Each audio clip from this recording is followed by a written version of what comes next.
ভাই আসতে চুপ করো। আউট অফ কিউরিওসিটি কি কেমন কলেজ দেখি এরকম তো আছে আমার চিন্তা কলেজ বলতে ছোট দেখি শিবর সিং আর টিচার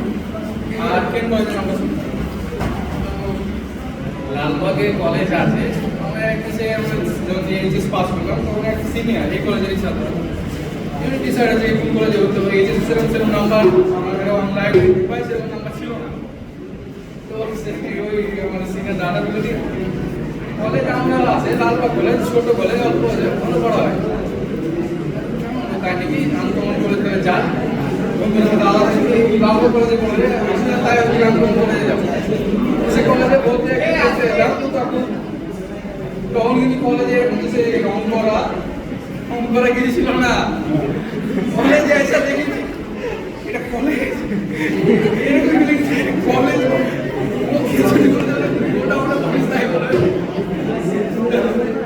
আর কিন্তু সে ভালো লাগা ভালো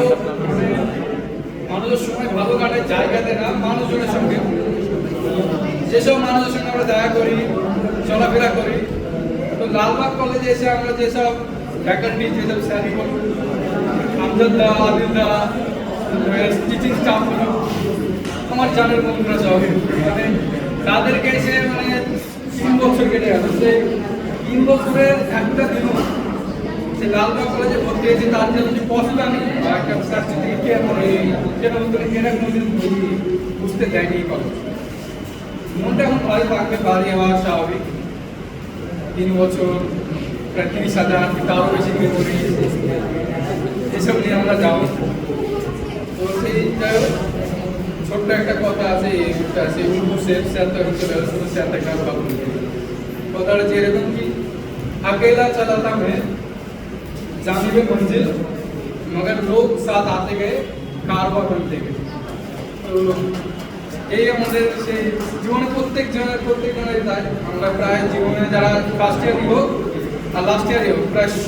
15-16 বছর 17 বছর ধরে শিক্ষা জীবনের সঙ্গে যুক্ত আলাদা আলাদা ধাপ পার করে এসেছি প্রাইমারি স্কুল